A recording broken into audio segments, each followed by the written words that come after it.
His critics said that he should wait his turn. His critics said that he didn't have the experience. His critics said that he didn't have the right name. Well, now all of them know his goddamn name.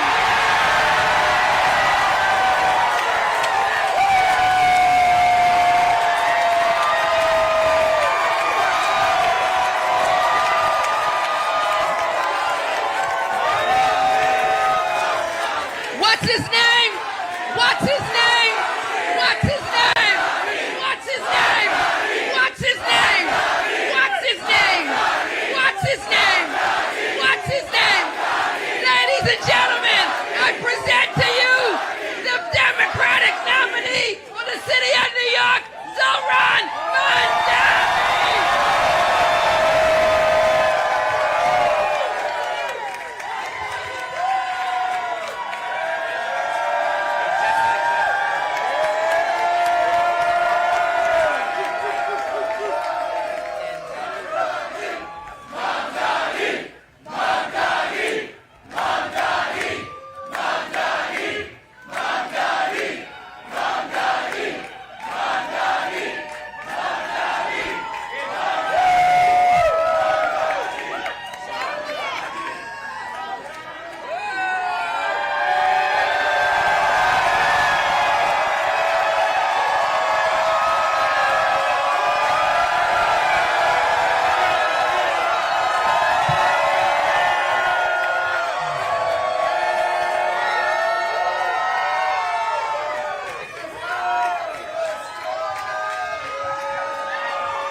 Thank you. Thank you. Thank you. Thank you, my friends.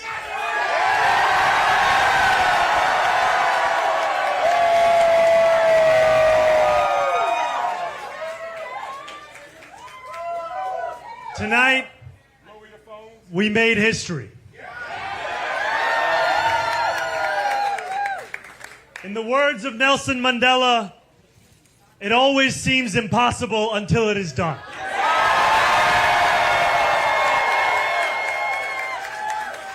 My friends, we have done it.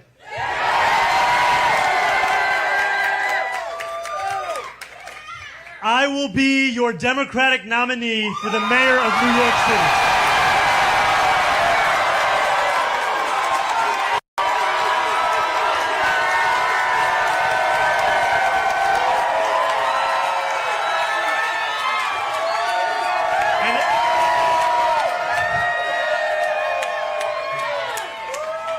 An hour ago,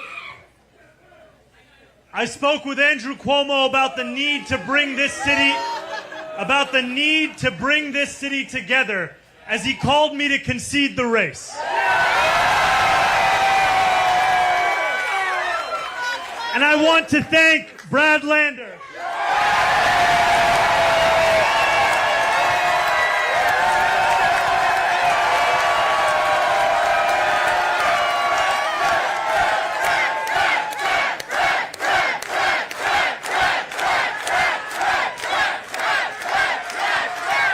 Who did exactly that. Together we have shown the power of the politics of the future. One of partnership and of sincerity.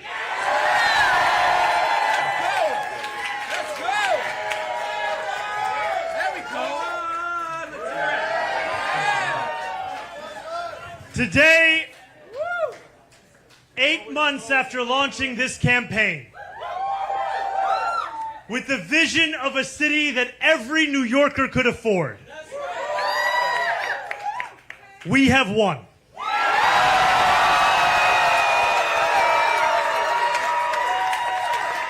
We have won from Harlem to Bay Ridge. We have won from Jackson Heights to Port Richmond. We have won from Maspeth to Chinatown. have won because New Yorkers have stood up for a city they can afford. A city where they can do more than just struggle. One where those who toil in the night can enjoy the fruits of their labor in the day. Where hard work is repaid with a stable life. Where 8 hours on the factory floor or behind the wheel of a cab is enough to pay the mortgage. It is enough to keep the lights on. It is enough to send your kid to school. Where rent-stabilized apartments are actually stabilized. Where buses are fast and free. Where childcare doesn't cost more than CUNY. And where public safety keeps us truly safe. And it's where the mayor will use their power to reject Donald Trump's fascism. To stop mass ICE agents from deporting our neighbors. And to govern our city as a model for the Democratic Party. A party where we fight for working people with no apology. A life of dignity should not be reserved for a fortunate few. It should be one that city government guarantees for each and every New Yorker. If this campaign has demonstrated anything to the world, it is that our dreams can become reality. Dreaming demands hope. And when I think of hope, I think of the unprecedented coalition of New Yorkers that we have built. For this is not my victory. This is ours. It is the victory of the Bangladeshi auntie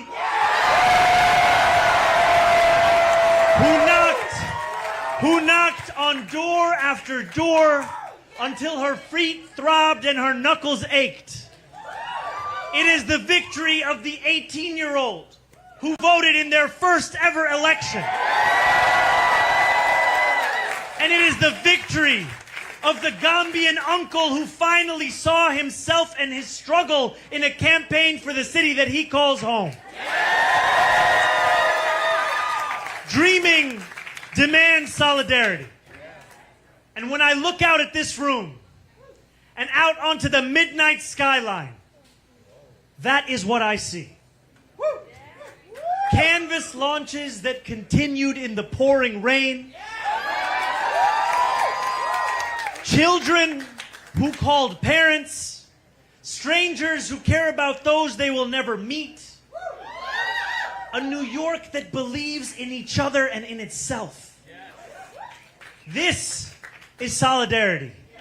And it defines our victory. And above all, dreaming demands work. Last Friday night, as the sun began to drop in the sky, I set off on a 13-mile walk from the northernmost tip of Manhattan to the base of the island. We began in Inwood, where music played and neighbors set out dominoes on the sidewalk. It was 7 p.m. The weekend had arrived. For most people, the time for work was over. But this is New York, where the work never ends.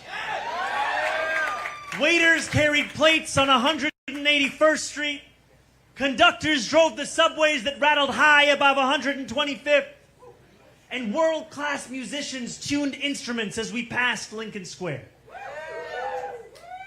By the time we made it downtown, a crowd marched behind us, a living embodiment of the energy and purpose that defines this campaign.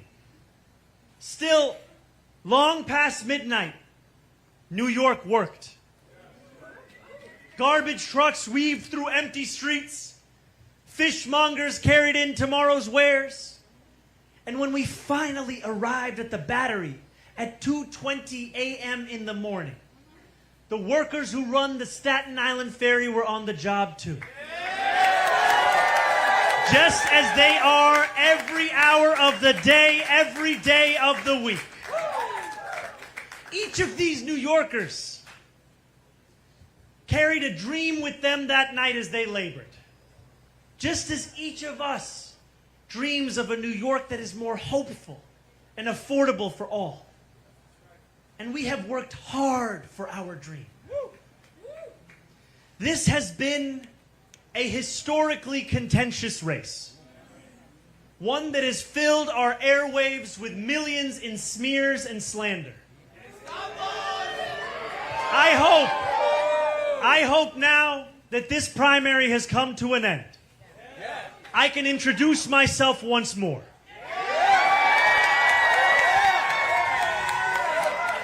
Not as you've seen me in a 30-second ad or in a mailer in your mailbox, but as how I will lead as your mayor.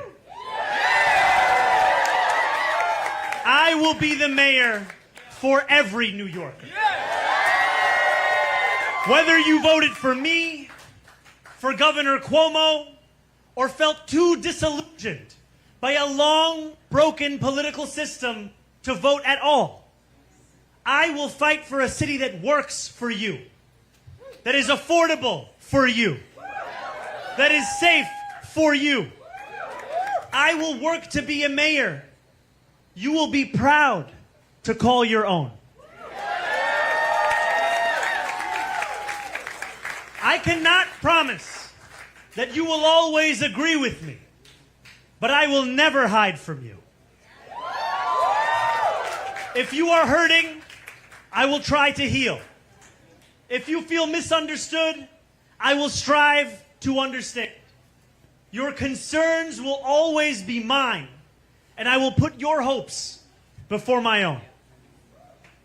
And I know that those hopes extend beyond our 5 boroughs. There are millions of New Yorkers who have strong feelings about what happens overseas. I am one of them. And while I will not abandon my beliefs or my commitments, grounded in a demand for equality, for humanity, for all those who walk this earth, you have my word to reach further, to understand the perspectives of those with whom I disagree, and to wrestle deeply with those disagreements. Let me close with this. In these dark times, I know that it is harder than ever to keep faith in our democracy. It has been attacked by billionaires and their big spending, by elected officials who care more about self-enrichment than the public trust, and by authoritarian leaders who rule through fear. But above all, our democracy has been attacked from within. For too long, New Yorkers have strained to find a leader who represents us, who puts us first. And we have been betrayed time and again. After so many disappointments, the heart hardens. Belief becomes elusive. And when we no longer believe in our democracy, it only becomes easier for people like Donald Trump to convince us of his worth. For billionaires to convince us that they must always lead. As FDR said, democracy has disappeared in several other great nations. Not because the people disliked democracy, but because they had grown tired of unemployment and insecurity, of seeing their children hungry while they sat helpless in the face of government confusion and weakness. In desperation, they chose to sacrifice liberty in the hope of getting something to eat. New York, if we have made one thing clear over these past months, it is that we need not choose between the two. We can be free and we can be fed. We can demand what we deserve. And together we have built a movement where everyday New Yorkers recognize themselves in our vision of democracy. Every new voter registered, that is faith renewed. Every voter who traveled through withering heat to the polls, that is faith renewed. And every New Yorker who sees solutions to the daily challenges they face in this campaign, that is faith renewed. Together, New York, we have renewed our democracy. We have given our city permission to believe again.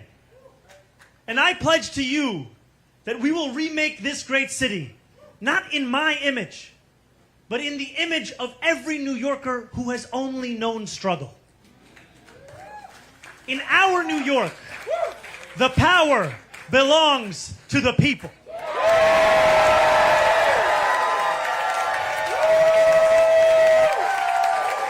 And as I thank the people that are here with me today, and as I thank the incredible leaders who have long fought for those people, who are here across this crowd and across these 5 boroughs and standing next to me in the Attorney General of this state, in the Public Advocate of this city, in our Congresswoman, Nydia Velasquez, in our Controller, Brad Lander, and in every single person who believed in this campaign long before it was easy to do so. And you believed when it was difficult. We dreamt in the night, and we are now building in the dawn. That new day, the one that we have yearned for, the one that we have struggled for, the one that we have knocked for, have texted for, have called for, the one that we have obsessed over. That new day is finally here, my friends.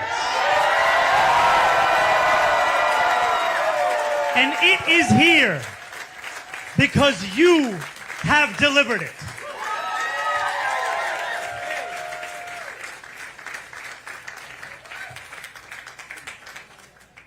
Thank you.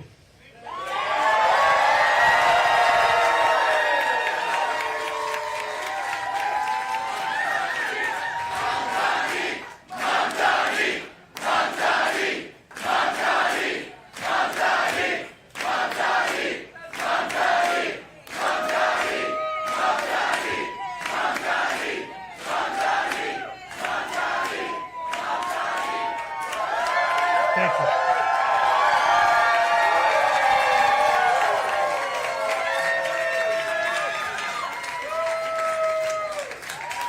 Thank you.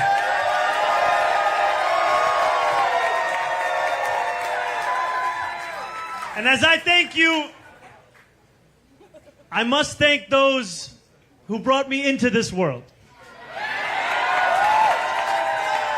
I must thank my mother and my father.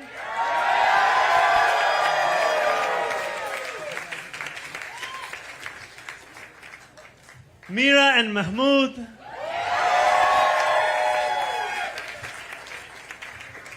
And I must thank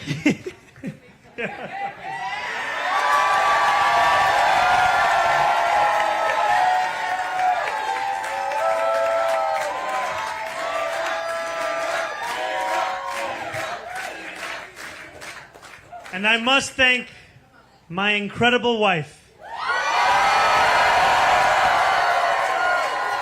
Rama Duaji.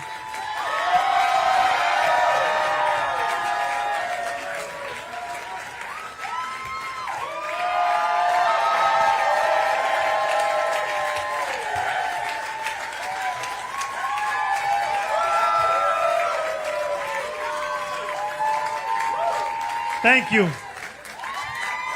Thank you so much.